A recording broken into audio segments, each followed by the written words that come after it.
শুভ সন্ধ্যা বন্ধুরা। অনেক দিন বাদে আজকে তোমাদের সামনে আমি আবার সেই মেন স্ট্রিম যে এডুকেশনাল যে ক্লাসগুলো সেগুলো নিয়ে আলোচনায় আজকে আবার এলাম। অনেক দিন বাদে, বিশেষ করে ইনফ্যাক্ট এটা হচ্ছে আমার এই জানুয়ারি মাসের 2025-এর শুরুতে এটা আমার ফার্স্ট ভিডিও, মানে রিগার্ডিং আমার কমার্স এডুকেশন আর ট্যাক্স এডুকেশন। তো আমি গত যে আগের যে ক্লাসগুলোতে আমি আলোচনা করেছিলাম সেটা হচ্ছে ফর্ম 16, এবং ফর্ম 16 সম্বন্ধে আলোচনা করতে গিয়ে অনেক কিছু আপনাদের তোমাদের খুঁটিনাটি আমি বলেছিলাম। তো আজকেও ফর্ম 16 নিয়েই আলোচনা করব, কারণ জানার অনেক কিছুই আছে যেটা এখনো পর্যন্ত অনেকের কাছে অনেক কিছু অজানা আছে, বিশেষ করে যারা আর কি নন কমার্শিয়াল সেক্টরে যারা এমপ্লয়েড, বা যারা যে সমস্ত এমপ্লয়িজরা যারা কমার্স ব্যাকগ্রাউন্ড থেকে আসেনি, তাদের কিছু কোয়ারিজ থাকে ডেফিনেটলি এই ফর্ম 16 সম্বন্ধে, বা তারা অনেক সময় ফর্ম 16 সাথে তাকে অনেক সময় ইনকাম ট্যাক্স ডিক্লারেশনের সাথে বা অন্যান্য বিভিন্ন ফর্মের সাথে গুলিয়ে ফেলে। তো সেটা যাতে না গোলানো হয়, বা সেটার যাতে একটা ক্লিয়ার ভিউ পাওয়া যায়, সেই জন্যই আমার এই ক্লাসগুলো করা, খুঁটিনাটি বিষয়। এই জন্য আমি এতগুলো ক্লাস একটা টপিক্সের ওপর আমি করছি, যাতে কি যে প্রত্যেকে যারা কমার্স ব্যাকগ্রাউন্ড থেকে আসেনি, বিশেষ করে যারা কমার্স ব্যাকগ্রাউন্ড থেকে যারা আসেনি, তাদের যাতে একটা ক্লিয়ার পিকচার আমি দিতে পারি। তো আজকে ক্লাসটা শুরু করা যাক। মেন কথা হচ্ছে যে ফর্ম 16 আমি এবিসিডি কিছুটা আলোচনা করেছি, এখন অনেক কিছুটা আলোচনা করা বাকি। তো আজকে ফার্স্ট আমি বলবো benefits of form 16। What are the benefits of form 16, মানে ফর্ম 16-এর বেনিফিটটা কি। তার আগে বলি একটা কথা, আমার শরীরটা খুব একটা ভালো নেই। আমার অ্যাকচুয়ালি প্রচণ্ড ঠান্ডা লেগেছে এই 1-2 দিনের মধ্যে। তো আমি সেই অবস্থা, আমার গলাটা কিছুটা শুনতে হয়তো আপনাদের বা তোমাদের যারা সিনিয়র আছো তাদেরকেও বলছি, বা যারা জুনিয়র আছো বা যারা আছো তাদের শুনতে একটু অসুবিধা হতে পারে। তো তার জন্য একটু পারলে ক্ষমা করে দিও তোমরা।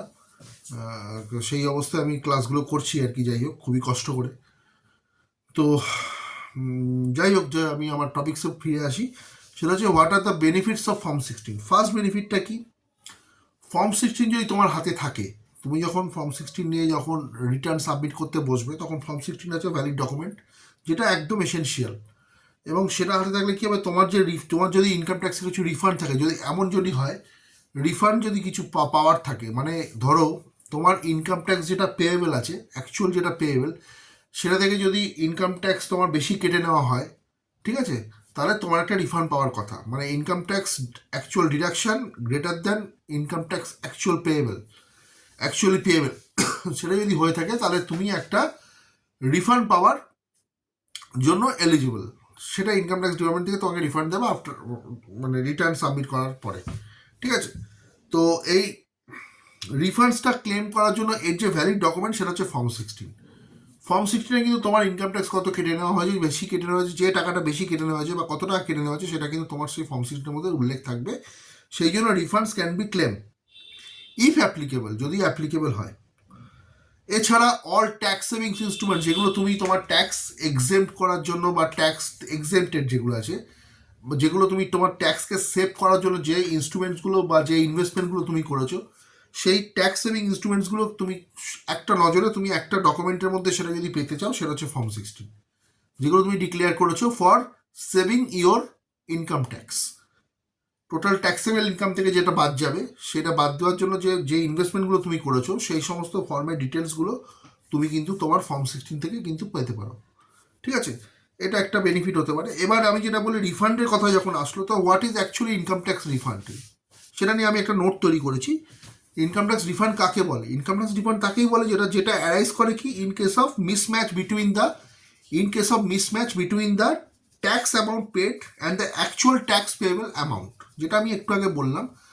The difference between the tax amount paid and the actual tax payable amount, that difference will be the actual refund amount, ঠিক আছে। তো এখানে হচ্ছে যে এটা আমরা এইভাবে বলতে পারি, the tax amount paid greater than the payable tax amount, সেটা যদি হয়ে থাকে তাহলে রিফান্ড কিন্তু অ্যাপ্লিকেবল হয়। তো এবার এর জন্য যে সেকশনস, ইনকাম ট্যাক্সের যে সেকশন, সেই সেকশনসগুলো কি সেটা আমি জোগাড় করেছি। সেটা হচ্ছে যে 237 থেকে 245, ইনকাম ট্যাক্সের 237 থেকে 245 সেকশন যেটা আছে, যেগুলো আছে, সেখানে কিন্তু এই সেকশনে কিন্তু এই রিফান্ডের ব্যাপারে আলোচনা করা হয়েছে, ঠিক আছে। 237 to 245 of income tax act 1961 obviously.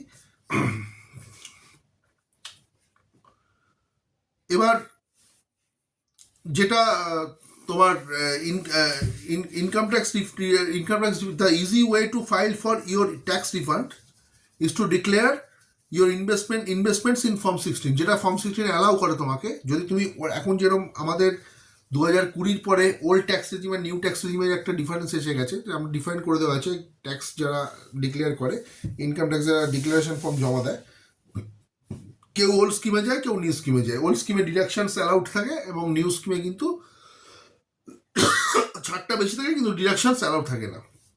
এবং আমি পার্সোনালি যতটুকু ইনকাম ট্যাক্সের যদি 100% জ্ঞান যদি বেঞ্চমার্ক হয়ে থাকে, আর তার যদি আমি 1%ও ইনকাম ট্যাক্স জেনে থাকি, সেটাও আমি জানি কিনা জানি না, হয়তো জানি না 1% অবধিও, তাও আমি যতটুকু জানি ততটুকু তোমাদের কাছে আমি এক্সপ্রেস করি। সেই অনুযায়ী আমার জ্ঞান অনুযায়ী ওল্ড ট্যাক্স রেজিম কিন্তু better than new tax regime.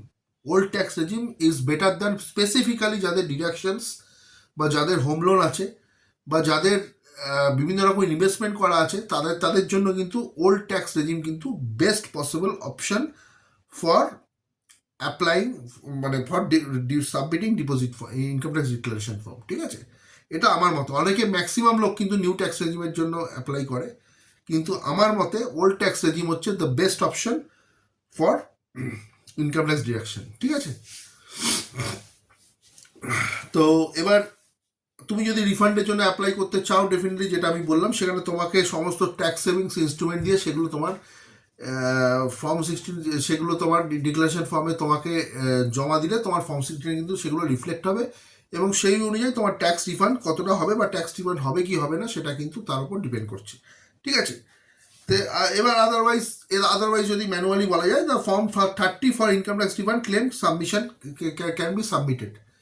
Form 30 can be submitted if the refund is applicable, ঠিক আছে।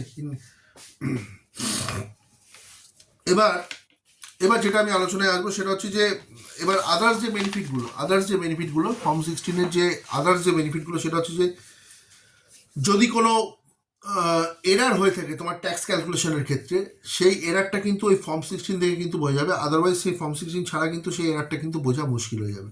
ইনকাম ট্যাক্স ক্যালকুলেশনের ক্ষেত্রে অনেক সময় এরার হতে পারে, মানে definitely error can be made, error may be made, এটা পরবর্তীকালে রিফান্ড হয়ে যায়। ইনকাম ট্যাক্স ডিপার্টমেন্ট যেভাবে তুমি তোমার ইনকামটাকে তোমার ইনকাম ট্যাক্স ডিক্লারেশন ফর্ম জমা দেওয়ার মাধ্যমে তোমার ইনকামটা যেরকমভাবে অ্যাসেস করে ইনকাম ট্যাক্স ক্যালকুলেট করা হয়, তেমনি কিন্তু ইনকাম ট্যাক্স ডিপার্টমেন্টও তোমার ইনকামটাই কিন্তু অ্যাসেস করে, তাদের মতো করে কম্পিউট করে সেই ডিফারেন্সটাকে তারা বার করে যে তোমারটা অ্যাকচুয়ালি ঠিক না তাদেরটা অ্যাকচুয়ালি ঠিক। যদি সেটা ডিফারেন্সটা দেখতে পায়, যদি দেখা যায় তোমার থেকে বেশি ট্যাক্স কেটে নেওয়া হয়েছে, তাহলে সেটা তোমাকে রিফান্ড করতে হবে। আর যদি দেখা যায় তুমি কম ট্যাক্স জমা দিচ্ছ, তখন তোমার কাছে হয়তো যাই না, সেটা হয়তো তার কোনো রুল আছে, নোটিস আসতে পারে বা সামথিং তোমাকে হয়তো পে করতে হতে পারে, ঠিক আছে।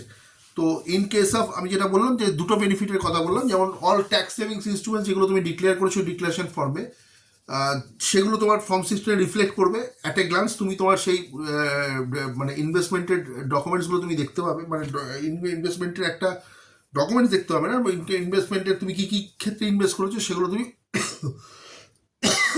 তুমি দেখতে পাবে। একটা রিফান্ড যদি পেতে যাও, তাহলে ফর্ম 16 হচ্ছে best tool, definitely income tax refund. আর in case of any error, মানে অ্যারিথমেটিক্যাল এরার বা কোনো যদি অ্যামাউন্টে যদি কোনো ক্যালকুলেশন যদি কিছু পুট করতে ভুল হয়, তাহলে কিন্তু information can be corrected through the form 16, ঠিক আছে। নেক্সট হচ্ছে তোমার যে সারা বছরের স্যালারি ডিটেলস। আমি ফর্ম 16টাকে একটা নাম দিয়েছি, সেটা হচ্ছে, এটা আমার পার্সোনাল ব্যাপার, আমি ফর্ম 16টাকে একটা নাম দিয়েছি, সেটা হচ্ছে যে এটা একটা মার্কশিট। যেমন একটা স্টুডেন্ট যেমন একটা ক্লাসে সারা বছর পড়ার পরে অ্যানুয়াল পরীক্ষার পরে বা তোর মানে অ্যানুয়াল পরীক্ষার শেষে যখন রেজাল্টটা বেরোয়, সারা ক্লাসে তার সারা বছরের শেষ ক্লাসে কী কী তার পারফরমেন্স এডুকেশন একাডেমিক ক্ষেত্রে, ডেফিনেটলি সেইটাকে রিফ্লেক্ট করে তার রেজাল্টে সারা বছরের শেষে। তেমনি তোমার যা সারা বছরের ইনকাম এবং তোমার যে ইনভেস্টমেন্ট সারা বছরের, তুমি যদি স্যালারিড পার্সন হও, তোমার সেটা কিন্তু টোটালটাই রিফ্লেক্ট করে কিন্তু সেই not only the salary details but also তোমার ইনভেস্টমেন্ট, তুমি সমস্ত কিছু যা যা করেছো সব কিছু সেখানে কিন্তু সেই ফর্ম 16 কিন্তু সেটা রিফ্লেক্ট করে। সো এখানে আমরা বলতেই পারি আমার যা স্যালারি ডিটেলস আছে, আমার যেমন পেস্লিপ থেকে আমি আমার প্রত্যেক মাসের আমার পেস্লিপ থেকে প্রত্যেক মাসের স্যালারি ড্রেসটা আমি পেতে পারি, কিন্তু সারা বছরে আমার টোটাল কত ইনকাম সেটা কিন্তু আমি আমার ফর্ম 16 থেকে কিন্তু দেখতে পাবো অবশ্যই। এবং form 16 can be submitted as income proof. আমার একটা ইনকাম প্রুফ আছে, যদি আমাকে আমার কোনো একটা কিছু লোন দরকার হয় বা কোনো যদি একটা ফাইন্যান্সিয়াল ইনস্টিটিউশনে বা কোনো রকম কোনো লিগাল কিছু যদি আমার কোনো একটা ম্যাটার হয়ে ওঠে, এগুলো এখনও পর্যন্ত আমি পার্সোনালি এক্সপিরিয়েন্স করিনি, কোনোদিন হতে পারে হয়তো করতে, সেক্ষেত্রে কিন্তু একটা লিগাল ইনকাম প্রুফ হিসেবে কিন্তু এই ফর্ম 16টাকে কিন্তু গণ্য করা হবে, বা এটা একটা ফর্ম 16টাকে কিন্তু এর কনসিডার করা হতে পারে। ঠিক আছে, ITR can be filed with the help of form 16। ITR must be filed with the help of form 16, এটা নট ক্যান বি, এটা হতে পারে। তা ওয়াই ফর্ম 16 ইজ নিডেড, মানে ফর্ম 16টা কেন লাগে? The Form 16 can be crucial. The Form 16 can be crucial document for the following. আমি যেটা বলছি, কিছু কিছু ডকুমেন্টস আমি যেটা নোট করেছি, কিছু কিছু মানে আমি যে নোটিংগুলো করেছি সেই নোটিংটা ওয়ান বাই ওয়ান তোমাদের বলবো। কিছু কিছু ক্ষেত্রে যেটা আমি লিখেছি, the form 16 can be crucial documents for different kind of important reasons or following reasons, which I will state you. That is the one thing, that it work as a proof that your employer has deducted tax. It works as a proof that your employer has deducted tax from your salary and deposited with the government. ঠিক আছে, এটা কিন্তু form 16 তোমাকে একটা as a proof হিসেবে কিন্তু সেটা তোমার কাছে একটা ভ্যালিড ডকুমেন্ট। ঠিক আছে, তোমার এবার যেটা এমপ্লয়ার কি করে, এমপ্লয়ার যে ট্যাক্সটা কেটে নিচ্ছে তোমার কাছে, টিডিএস হিসেবে যে ট্যাক্সটা কাটছে, টিডিএস আন্ডার সেকশন 192, হ্যাঁ 92B।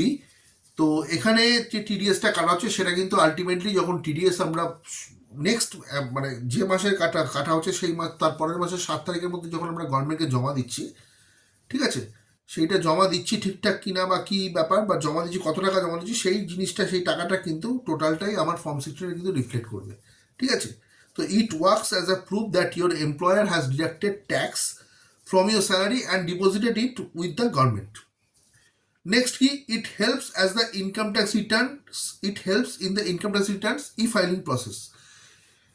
Income tax return submit করতে গেলে তোমার কিন্তু ফর্ম 16 ছাড়া কিন্তু তোমার কিছু চলবে না। ফর্ম 16 তোমার অবশ্যই একটা most indispensable thing, the most important material to file your income tax return. ঠিক আছে, নেক্সট হচ্ছে, it usually requested by the bank and financial institutions when you approach for any kind of loans, financial loan আর personal loan. Actually যে লোনের জন্য তুমি যদি apply করতে চাও, তাহলে কিন্তু সেই ফর্ম 16 একটা ইম্পর্টেন্ট টুল। আমার কাছে অনেক এমপ্লয়িজ অনেক ক্ষেত্রে বলে যে দাদা আমার এই বছরের ফর্ম 16 লাগবে, কেন লাগবে, আমি কিছু লোন নিতে চাই, সেই যে এরকম কিন্তু তোমার কাছে এরকম অফার, যদি তুমি অ্যাকাউন্টেন্ট হয়ে যাও কোনো ইনস্টিটিউশনে, তাহলে কিন্তু তোমার কাছে সেগুলো সেই কোয়ারিজগুলো আসতে পারে যে আমার এই বছরের, তুমি যদি দিয়ে দাও সেটা ভালো, তারা যদি রেখে দেয়, কিন্তু আদারওয়াইজ যদি তারা না রেখে দেয় তাহলে কিন্তু তোমার কাছে কোয়ারিজ আসতে পারে সেই সমস্ত ফর্ম 16 জন্য।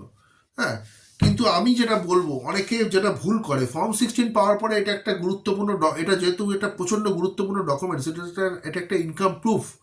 প্রত্যেকটা এমপ্লয়িজ যারা কমার্শিয়াল সেক্টরে বিলং করো বা নন কমার্শিয়াল সেক্টরে বিলং করো, প্রত্যেকটা এমপ্লয়িজের কাছে এই ভিডিওর মাধ্যমে, এই ক্লাসের মাধ্যমে আমি বলছি, ফর্ম 16 যখন স্কুল থেকে দেওয়া হবে সেটা কিন্তু একটা ফাইলের মধ্যে কিন্তু ফাইল আপ করে সুন্দরভাবে রেখে দিতে হবে। ওটা হচ্ছে one of the most important financial tool for your self. ঠিক আছে, তোমার নিজের জন্য কিন্তু এটা একটা খুব ইম্পর্টেন্ট একটা ফাইন্যান্সিয়াল টুল। যদি তুমি লোন নিতে চাও, যদি কোনো লিগাল কোনো কিছু কেসে যদি তুমি ফেসে যাও, তোমার অ্যাজ এ ইনকাম প্রুফ হিসেবে তুমি ফর্ম 16 দেখাতে পারো। জানি না সেটা অ্যাপ্লিকেবল হবে কিনা সেক্ষেত্রে, তাও আমি বলছি। আদারওয়াইজ বিভিন্ন ক্ষেত্রে ফর্ম 16 কাজে লাগে। ঠিক আছে, এছাড়া তুমি যদি ই ফাইলিং প্রসেস করতে চাও, তোমার ফর্ম 16টা লাগবে। কোনো দিন হয়তো ই ফাইলিং তোমার ইনকাম ট্যাক্স রিটার্ন ফাইল করোই নি, ট্যাক্সেবল হোক বা না হোক, 2.5 লাখ টাকার উপরে ইনকাম হলে আমরা সাধারণত, আমি যেটা বলে থাকি গত 2 বছর ধরে এই কথা আমরা বলছি, যে ইনকাম ট্যাক্স রিটার্ন কিন্তু ফাইল করা উচিত। অনেকে করে না, অনেকে গুরুত্ব দেয় না, কিন্তু করা উচিত। আমি যেমন করি, আমার এখনও পর্যন্ত যদিও রিবেটের জন্য ছাড় হয়ে যাচ্ছে, আদারওয়াইজ আমার ট্যাক্সেবল হয়ে যেতাম এতদিনে। তো এখনও পর্যন্ত আমাকে ট্যাক্স দিতে হচ্ছে না, এরপরে হয়তো সামান্য হয়তো ট্যাক্স বাড়তে পারে, ট্যাক্স দিতে হতে পারে, পরের ফাইন্যান্সিয়াল ডিপেন্ড করছে এটা আমাদের নেক্সট বাজেটের ওপর। যাই হোক, তাহলে আমি ফিরে আসি আবার। যেটা বলছিলাম, যে মোস্ট ইম্পর্টেন্ট যেটা যেটা ফ্যাক্টর সেটা কি বললাম, যেটা ওয়াই দ্য ফর্ম নিডেড, সেটা হচ্ছে যে it is usually requested by banks and financial institutions when you approach them for a loan, ঠিক আছে? The certificate is an essential document to apply for visa. যদি তুমি কোনো জায়গায় তোমার পাসপোর্ট করা আছে, তুমি বাইরে কোথাও ভিসা অ্যাপ্লাই করতে চাও, যে কোনো কদিনের জন্য ট্রাভেল ভিসা বা যে কোনো ভিসা যদি অ্যাপ্লাই করতে চাও, তোমার কিন্তু ফর্ম 16টা কিন্তু একটা ইম্পর্টেন্ট ফাইন্যান্সিয়াল ডকুমেন্ট। সেই ডকুমেন্টটাকে কিন্তু লাগে। ভালো করে বন্ধুরা শোনো, বা ভালো করে তোমরা মন দিয়ে শোনো, it is very important class কিন্তু এটা। সেটা হচ্ছে যে ফর্ম 16টা কেন তোমরা গুছিয়ে রেখে দেবে যদি তোমরা বাইরে যেতে চাও, ফরেন কান্ট্রিতে যেতে চাও, যে কোনো বাংলাদেশ বলো, যে কোনো আর ফরেন কান্ট্রি, এখন বাংলাদেশ তো ফরেন কান্ট্রি এখন, বা যে কোনো জায়গায়, যে কোনো ইন্ডিয়ার বাইরে কোথাও যেতে চাও, তাহলে যদি তুমি ভিসা অ্যাপ্লাই করতে চাও, তাহলে কিন্তু তোমার ফর্ম 16টা কিন্তু একটা জরুরি ডকুমেন্ট, সেটা কিন্তু লাগবে। ঠিক আছে? অ্যাজ আ ইনকাম প্রুফ সেটা তুমি রেখে দেবে। আরেকটা হচ্ছে যে তুমি যদি লোন অ্যাপ্লাই করতে চাও, সেই লোনের জন্য সেই ফর্ম 16 লাগতে পারে। আরেকটা হচ্ছে ভিসা অ্যাপ্লাই করার জন্য কিন্তু ফর্ম 16 লাগে। ঠিক আছে? It might be necessary if you want to switch jobs. It is mandatory for onboarding in some organizations. যদি তুমি চাকরি, একটা ফাইন্যান্সিয়ালের মধ্যে দুটো জায়গায় চাকরি করো, বা একটা আগের প্রিভিয়াস এমপ্লয়ার থেকে তোমার ফর্ম 16টা নিয়ে নিতে হবে। এটা একটা ভ্যালিড ডকুমেন্ট। হ্যাঁ, সেই নেক্সট যখন তুমি অন্য কোনো এমপ্লয়ার আন্ডারে তুমি যখন কাজ করবে, তখন কিন্তু এটা একটা ভ্যালিড ডকুমেন্ট হিসেবে গণ্য করা হবে। এবার ফর্ম 16-এ যে তোমার ধরো মনে হচ্ছে যে তোমার যে ট্যাক্সটা কাটা হচ্ছে, সেটা ট্যাক্সটা ডিপোজিট হয়েছে, সেটা ঠিকভাবে, তোমার যে ট্যাক্সটা কাটা হচ্ছে সেটা হয়তো ঠিকভাবে ডিপোজিট করা হয়নি। তোমার যে ট্যাক্সটা কাটা হয়েছে, ভালো করে বোঝো সে কেন ফর্ম 16টা অনেক সময় ভীষণভাবে ইম্পর্টেন্ট। সেটা হচ্ছে তোমার হয়তো মনে হচ্ছে যে যে ট্যাক্সটা তোমার থেকে কাটা হয়েছে, হ্যাঁ, তোমার এমপ্লয় কেটেছে, সেটা তোমার ঠিকভাবে জমা পড়েনি। তাহলে সেটা প্রমাণ করতে গেলে তোমাকে দুটো ডকুমেন্টস লাগবে। সেটা হচ্ছে যে তুমি সেই যে তোমার ফর্ম 16-এ যে ট্যাক্সটা কাটা হয়েছে, এমপ্লয় যে টাকাটা কেটেছে গভর্নমেন্টকে জমা দেওয়ার আগে, এবং গভর্নমেন্টকে জমা দেওয়ার পরে যখন তুমি ফর্ম 26AS যখন ট্যাক্স ক্রেডিট যখন স্টেটমেন্ট যখন তুমি চেক করবে, 26AS স্টেটমেন্ট যখন চেক করবে, তখন দেখতে পাবে যে ওইটা রিফ্লেক্ট করছে কিনা যে ট্যাক্সটা কেটে নেওয়া হয়েছে।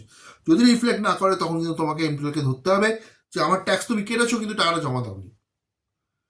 ঠিক আছে? সেইটা কিন্তু একটা মাথায় রাখতে হবে। তো ফর্ম 26AS কিন্তু রিফ্লেক্ট করবে যে তোমার ট্যাক্সটা যেটা কাটা হয়েছে সেটা গভর্নমেন্টের ঘরে জমা পড়েছে কি পড়েনি। ঠিক আছে? এই জন্য ফর্ম 16টা ইজ ভেরি ইম্পর্টেন্ট, এবং important tool to save it for future queries, any kind of queries, যেগুলো আমি একটু আগে বললাম। তো এই হলো ফর্ম 16-এর তোমার যে বেনিফিটস এবং নিডস যেগুলো, সেগুলো বললাম। ঠিক আছে? এছাড়াও যেটা তোমরা ফর্ম 16 থেকে যেগুলো ইনফরমেশনগুলো পাবে, আমি এর আগে বলেছি যে স্যালারি ডিটেলস টোটালি সারা বছর তুমি কত ইনকাম করছো সেটা অবশ্যই পাবে। এছাড়াও তোমরা কি দেখতে হয় ফর্ম 16-এ, যে there are certain bits of information that are required when filing your ITR return. The details can be found on the form 16.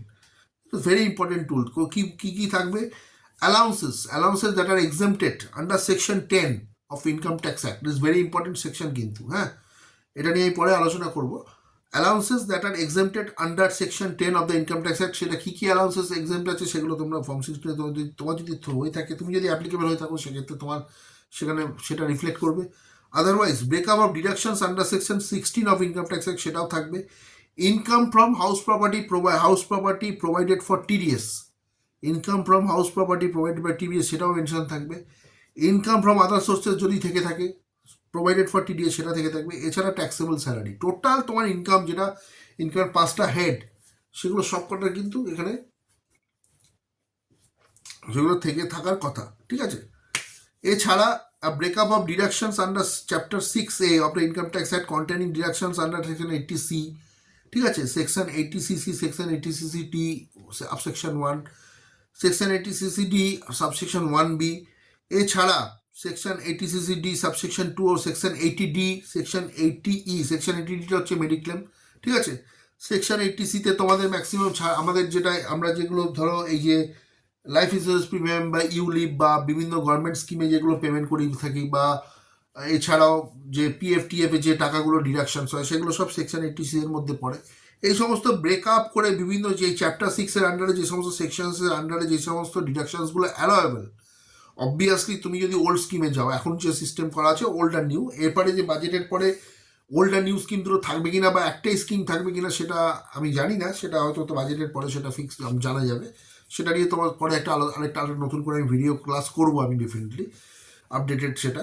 এখন মধ্যে যেটা আমাদের কাছে আজ জানার আছে সেটা হচ্ছে যে দুটো স্কিম আছে। এই ওল্ড স্কিমে এই সমস্ত যে তোমার যদি কোনো ইনভেস্টমেন্টের যদি ডকুমেন্টস থেকে থাকে, তুমি যদি ইনভেস্ট করে থাকো প্রচুর, definitely you go for old tax regime for your tax deductions, don't go for new tax regimes. ঠিক আছে, আমি জানি না অনেকে নিউ ট্যাক্স রেজিমের জন্য কেন এত লোককে অন্য মানুষকেও তারা স্যাটিসফাই করার জন্য অনেকে আছে, আমাদের অফিসেও দেখেছি যে ওল্ড ট্যাক্স রেজিমে অ্যাপ্লাই করেছিল কিন্তু সে নিউ ট্যাক্স রেজিমে, হয়তো কিছুটা বেশি বেনিফিট হয় কিন্তু অনেক ক্ষেত্রে বেনিফিটটা কিন্তু বেসিক্যালি দেখতে গেলে আমার মনে হয় না খুব একটা বেশি বেনিফিট হয় বা খুব বেশি বেনিফিটেড মানে ইকুয়াল মানে একটা ব্রেক ইভেন থাকে, বেনিফিট কিন্তু খুব একটা এদিক ওদিক হয় না। যাই হোক, সেটা এটা আমার ধারণা।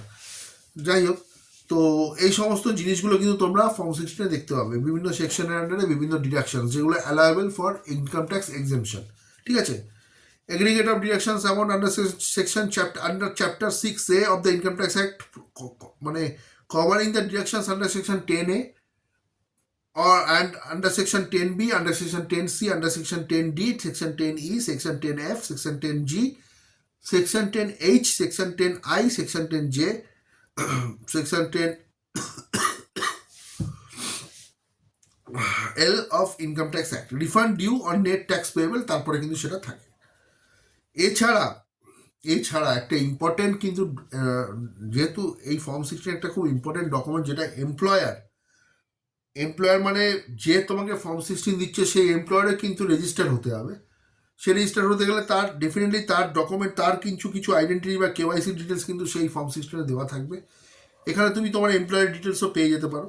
Additional details from form 16 required for filing your income tax return, যেটা অ্যাডিশনাল ডিটেলসগুলো লাগে, যেটা কি tax deducted at source by the employer, যেটা তোমার ট্যাক্স কাটা হয়েছে, যেটা আমি একটু আগে বললাম। এছাড়া এমপ্লয়ার্সের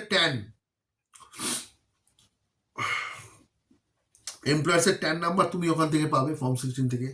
এমপ্লয়ার্সের প্যান নাম্বার ওখান থেকে পাবে, যে এমপ্লয়ার তোমার টিডিএস কাটছে, যে কোম্পানির আন্ডারে বা যে ইনস্টিটিউশনের আন্ডারে তুমি এখন কাজ করছো, তার কেওয়াইসি ডিটেলস তুমি পেয়ে যাচ্ছ, ট্যান নাম্বার পেয়ে যাচ্ছ, প্যান নাম্বার পেয়ে যাচ্ছ। এমপ্লয়ার্স নেম মানে valid name as well as address, সেটাও তুমি পেয়ে যাচ্ছ। প্রেজেন্ট অ্যাসেসমেন্ট ইয়ার কি, কোন অ্যাসেসমেন্ট ইয়ারের জন্য তুমি ফর্ম 16 পাচ্ছ, কোন ইয়ারের ক্যালকুলেশনটা, কোন অ্যাসেসমেন্টের ইয়ারে তোমাকে কোন ইয়ারের ফর্ম 16 মানে কোন ইয়ারের ক্যালকুলেশন ফর্ম 16 তোমাকে দেওয়া হচ্ছে, কোন অ্যাসেসমেন্ট ইয়ারে, সেটা তোমার পরিষ্কার মেনশন করা থাকবে। এছাড়া name and address of the tax payer, তোমার যাকে ফর্ম 16 দেওয়া হচ্ছে তার নেম অ্যান্ড অ্যাড্রেস থাকবে এবং তোমার প্যান নাম্বার থাকবে। এই ডিটেলসগুলো থাকবে ডেফিনেটলি তোমার ফর্ম 16-এ টোটালি। তো আজকের ক্লাসটা আমি এইখানেই শেষ করছি। নেক্সট সেকশনে এই যে চ্যাপ্টার 6-এর যে বিভিন্ন ডিডাকশনস, যেগুলো ইনকাম ট্যাক্সের ইনকাম ট্যাক্সের এক্সেমশনের জন্য যেগুলো অ্যালাউ আছে, সেগুলোর যে পরপর সেকশনসগুলো, কোন সেকশনের আন্ডারে কী কী পড়ে, যেমন এটিসি এর আন্ডারে পিপিএফ প্রিমিয়াম পেমেন্টস, পিপিএফ আছে, লাইফ ইন্স্যুরেন্স প্রিমিয়াম পেমেন্টস আছে, বিভিন্ন রকম স্কিম আছে, সেগুলো কোনটার মধ্যে কোনটা পড়ে সেগুলো নিয়ে কিন্তু ডিটেলসে আলোচনা করব। ঠিক আছে, তো আজকের মতো এই পর্যন্তই। শুভরাত্রি, তোমরা সবাই ভালো থাকো। আজকের ক্লাসটা আমি শেষ করছি, সবার সুস্থতা কামনা করে। হ্যাঁ, নিজেদের শরীর ঠিক রাখো এবং আমার যে ক্লাসটা আমি যে কথাগুলো বলে গেলাম, যেটা বুঝতে অসুবিধা হবে বারে বারে শোনো। আর যদি কোনো আমি টেকনিক্যালি যদি কোনো ভুল কিছু বলে থাকি বা আমার কথা যদি তোমার বুঝতে কিছু অসুবিধা হয়, যদি মনে হয় কোয়ারিজ কিছু থাকে, তাহলে আমাকে কমেন্ট সেকশানে অবশ্যই তোমরা লিখে জানাও। এবং যদি তোমাদের কিছু আইডিয়া দেওয়ার থাকে, আমার অনেক কিছুই আমি জানি না, অনেক কিছু হয়তো ঠিক নাও বলতে পারি, সেটা যদি মনে হয় সেগুলো কিন্তু আমাকে একটু জানিও, তাহলে সেক্ষেত্রে আমার কিন্তু সুবিধা হবে। এবং যদি আমার চ্যানেলে তোমরা কেউ নতুন হয়ে থাকো, তাহলে আমার চ্যানেলটাকে সাবস্ক্রাইব করো পারলে, যদি মনে হয় যে তোমরা বেনিফিটেড হতে পারো। আর শেয়ার বা লাইক বা শেয়ার একটা করলে তো খুবই ভালো হবে, কারণ তোমাদের ইন্সপিরেশন না থাকলে আমি এত কষ্ট করে একটা চ্যানেল চালাই উইদাউট মানে মাছ তোমার এডিটিং বা অনেক কিছু টুলস আমার কাছে নেই, ডাইরেক্ট ভিডিওই জাস্ট পোস্ট করি আমি। তো সেক্ষেত্রে আমার পক্ষে একটা কনফিডেন্স পাওয়া যাবে এবং আমার চ্যানেলটা চালাতে সুবিধা হবে। ঠিক আছে, এই বলে আমি আজকে শেষ করছি। নমস্কার।